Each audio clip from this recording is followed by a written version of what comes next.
তৃতীয় বউকে নিয়ে মধুচন্দ্রিমার বিদেশে গায়ক অনুপম রয়। কোথায় গেলেন হানিমুনে অনুপম আর প্রস্মিতা? আপনাদের সবাইকে স্বাগত সিনে গসিপে। বন্ধুরা, অনুপম আর প্রস্মিতা এই বছরের মার্চ মাসে 7 পাকে বাঁধা পড়েছেন। বিয়ের পরপরই অবশ্য মধুচন্দ্রিমায় যাওয়া হয়নি তাদের। তার কারণ, চরম ব্যস্ত ছিলেন প্রস্মিতা আর অনুপম রয়। অনুপম রয়কে দেখা গিয়েছে বিভিন্ন শোতে এবং কিছুদিন আগে তিনি গিয়েছিলেন ঢাকাতেও। প্রস্মিতাও অন্যদিকে ভীষণ ব্যস্ত ছিলেন তার স্টেজ শো এবং চাকরি নিয়ে। এবার একটু অবসর মিলতেই দেশের বাইরে পাড়ি দিলেন তারা। হানিমুনে গেলেন মধ্য এশিয়ার একটি ঐতিহাসিক শহরে। কোথায় গেলেন তারা?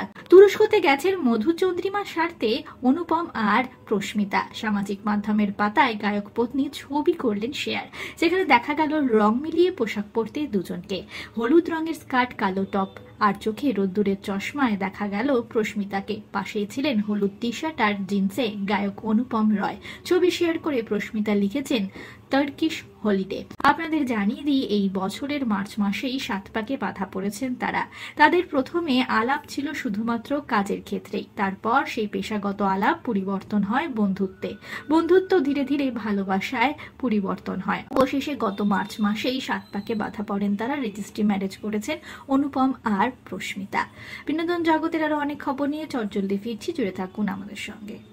আমরা হলাম সিনে গসিপ, জুড়ে থাকুন আমাদের সঙ্গে। সাবস্ক্রাইব করুন আমাদের এই ইউটিউব চ্যানেলটি।